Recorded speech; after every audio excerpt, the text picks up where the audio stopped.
Welcome to the Moved to Meditate podcast. I'm your host, Addie D. Hilster. If you're a yoga practitioner or teacher who knows that there's more to yoga than poses, but you're wondering where to find that, come join our quiet little party. Here you'll find resources to help you deepen your practice, as well as insightful conversations with yoga, movement, and meditation teachers from a range of traditions.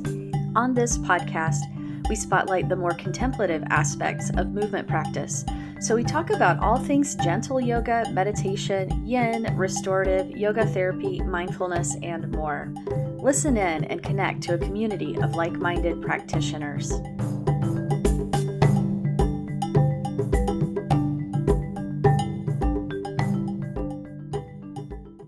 Hey everybody. So it's Addie here today, and this is going to be a solo episode where I'm going to talk about this one time that I got a 1-star review for a gentle yoga class, like an online review after the class. I probably got more than one star review over the years, but I just kind of remember this one because it made me think a little bit about why someone might react that way to gentle yoga. And so that's what I'm going to talk about today. And, I just kind of want to start by saying that every yoga teacher knows, hopefully, at least on some level, that not everyone is going to like your class. And that's totally fine. We get used to that. We make our peace with that. And it's a good thing, actually, because it usually means that you're honing in on what you're best at and what really interests you, what aligns with your practice, and, teaching the people that you click with and that you really want to serve. And I will say anyone who is committed to teaching gentle yoga definitely knows that not everybody likes their class. This is the thing with gentle, and it's part of what Terry Littlefield and I talked about in the first podcast episode. So if you haven't heard that yet, go back and listen. We had a lot of fun talking about how not boring gentle yoga is. But I've heard all kinds of stories from my teacher friends who teach gentle yoga and, from my own experience, my own classes, and from running a studio. So I've seen it all, I think. And if you're a student who takes gentle yoga classes and enjoys them, like maybe you haven't noticed, but I think the chances are pretty high that you might have been disrupted in your class at some point by another student who is there, but they clearly don't want it to be as gentle as it is. So maybe you've seen it. Maybe you've seen like the eye rolls and the impatient sighs, or like the person who's checking their phone in the middle of class, or occasionally even the person who like walks out of class because they think it's too boring or gentle, or, whatever they're thinking. And I hope, for you as a student that it didn't ever make you feel like the practice you have chosen is less than, or like your practice is somehow not good enough. I hope you don't take that from someone else's, unreadiness for the gentle yoga class that you enjoy. But this isn't going to be a rant, I promise, about, how people should all like what we like. That's not the thing. I think there's more to it with this gentle yoga thing. And I just kind of wanted to offer some thoughts in case it does help someone think differently about what gentle yoga can offer them, and maybe have us all rethink a little bit about what it means to deepen our practice. And so the example that I was starting out with here was the 1-star review that I got for this class one time at the studio. Like, this person went online after and gave it 1 star, and the entirety of their review was, quote, "It was just gentle stretching. It was just gentle stretching." Okay. Never mind that the title of the class that they had signed up for was gentle yoga. So it's kind of like if you went to a restaurant and you ordered spaghetti and then you went and gave it a 1-star review and said, like, it was just spaghetti. So, like, you got what you signed up for and you didn't like it, but that doesn't mean that it's like a 1-star experience, right? So, setting that aside, it is normal to go to a class, and it's fine to go to a class and think like, oh, well, that isn't exactly what I was looking for. That doesn't mean it wasn't like a valuable class, though. It just means it wasn't what you were looking for.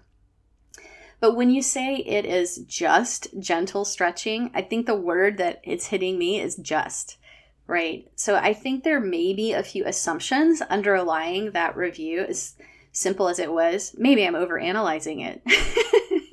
Maybe I just didn't like it. But I think there might be something in that just, some assumptions that could be worth looking at, because I've seen them before in our broader kind of culture and our perceptions of what movement practice and yoga is. So the big assumption I think that I'm going to hone in on is that gentle movement or yoga is less valuable than something more strenuous. It's less advanced. Well, okay, think about this. This is my statement. Gentle is not a skill level. It's an intensity level. Okay, gentle is not a skill level. It doesn't describe a skill level. It describes an intensity level in an experience. It does not tell you anything about the depth of the practice. Gentle doesn't have anything to do with the depth of the practice. It just tells you about the physical exertion that you can expect in the class, hopefully. And we don't always do a good job of describing it, right? But gentle is about exertion level or intensity level. These are different things. Depth of practice and exertion level are two totally different things. But in our culture, we have conflated the two, right? We've made it like more noble, I think, in our culture to strive and sweat and struggle and try hard and never quit and all of that stuff. And we don't really trust slowing down. I don't think we're as experienced with it. We're not super sure about introspection and what that might feel like. So all of that gets carried over into what people expect from yoga, that like you need to break a sweat when you get on your mat. You need to like burn a bunch of calories. You need to like feel productive. And if it doesn't, feel productive and it doesn't burn calories, then it doesn't count. So I want to say like that attitude is common, but that attitude does not represent an advanced practice of yoga, right? So like, why I say that is let's say I got injured, or as I age, if I stop being able to do a handstand, which I can do a handstand currently, I don't do it that often, but I can. If I lost the ability to do that, would I be less advanced after 2 decades of practice and endless hours of meditation and embodiment work? Would I be less advanced than the practitioner over here who's 25 and who can do a handstand but has never meditated and who's never read philosophy and doesn't have the wisdom of experience? Like, no, that would be ridiculous, right? So, even if my practice got more gentle looking on the outside, it would not be less advanced, even if I had less physical ability. So I like to think about gentle yoga as something that can be a lifetime practice, because it's not a level. It's like a pace, or it's like an attitude or a way of approaching yourself in your practice. So back to the whole, like, I need to burn calories and be productive thing. Woo, that comes from our culture, right? Like this capitalist society where we've got to be like earning our right to be here, and we've got to be like showing our worth and our productivity. Ooh, I feel a lot of compassion for that, because I feel the pressure, and I think there's so much pressure in our world to like really prioritize the more goal-oriented accomplishments and the outer appearance of things. And, we do have limited time. So with our time, when we make choices, we feel the pressure to like, quote, get the most out of everything that we do. And like, what does that even mean, to get the most out of what we do? So I can see, like, if you haven't reflected on this, how relaxed stretching and calm breathing might look like wasted time. It might not look like it's that productive or that you have that much to show for it, right? Most of us have a lifetime of conditioning around this. So that's kind of like what we're up against when we are making a case for gentle yoga, or we're trying to teach a gentle yoga class, right? So, I do want to say there's nothing wrong with working out and going to the gym and doing like more strenuous yoga practices. Like, I exercise, I like to lift weights, and I like to go hiking, and all of that stuff is good. But I do think there's like healthier ways to approach that mentally, and then there's less healthy ways to approach all of that, right? So there's nourishing ways to work out and exercise and take care of our bodies. And then there's ways where it's, a have to thing because we want to look a certain way or we want to meet certain expectations. And that's not as healthy, right, on the inside. So the problem I actually have with all of this is not like that I dislike strenuous movement at all. I don't have a problem with that. The problem I have is with this perceived hierarchy that like we have to prioritize effortful movement, that it's most important, because I think that really dismisses the true benefits of gentle yoga and slow movement practices that a lot of us could be really benefiting from. And it just like misses the point.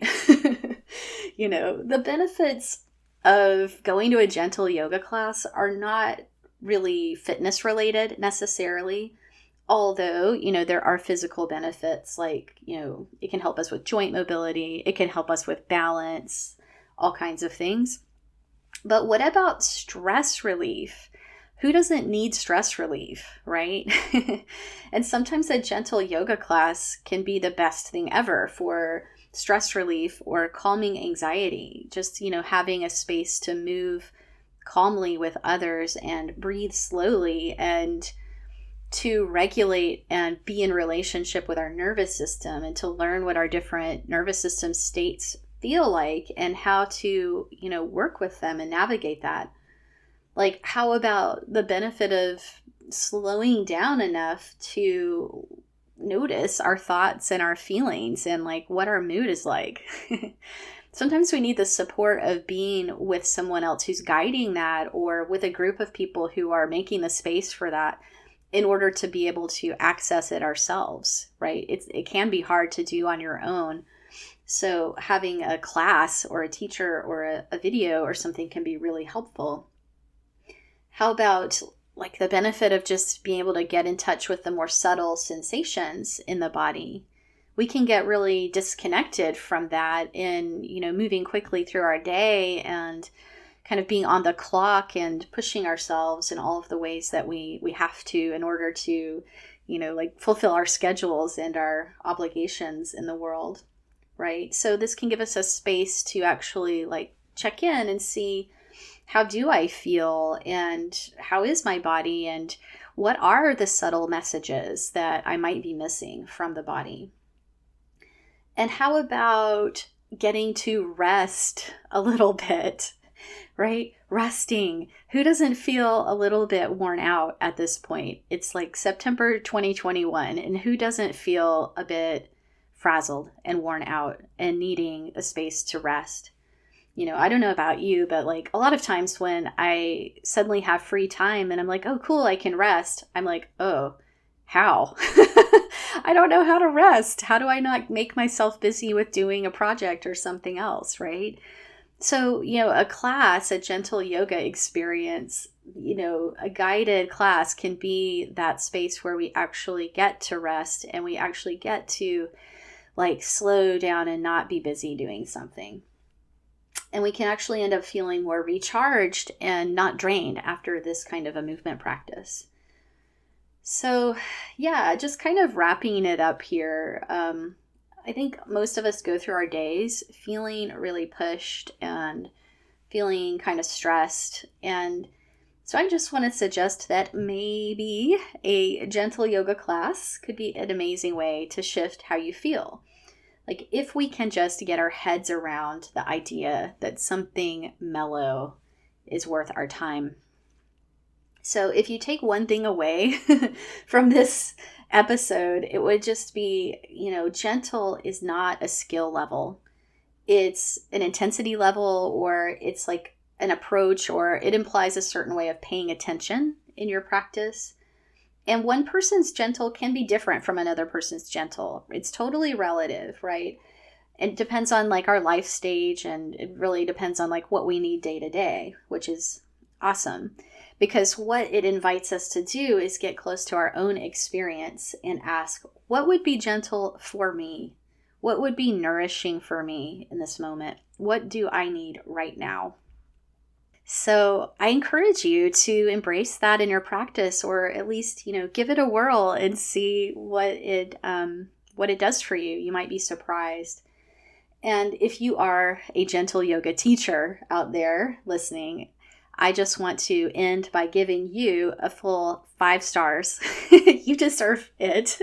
You deserve this 5-star review for creating these spaces and these opportunities for people to deeply benefit from some gentle stretching, just some gentle stretching. It is just that simple, and it's so much more. And it's not always easy for us to create those spaces. So 5 stars to you, and 5 stars to all of you yogis who come to these classes and benefit from them and tell your friends about them. Thank you. Okay. That's it. The 1-star review I got for gentle yoga. So that's today's episode. If you enjoyed this conversation, please share it with a friend or leave us a review on Apple Podcasts and help others find us that way. To learn more about my work, the Moved to Meditate class library, live online classes, teacher trainings, and private lessons, go to movedtomeditate.yoga. Thanks so much for listening.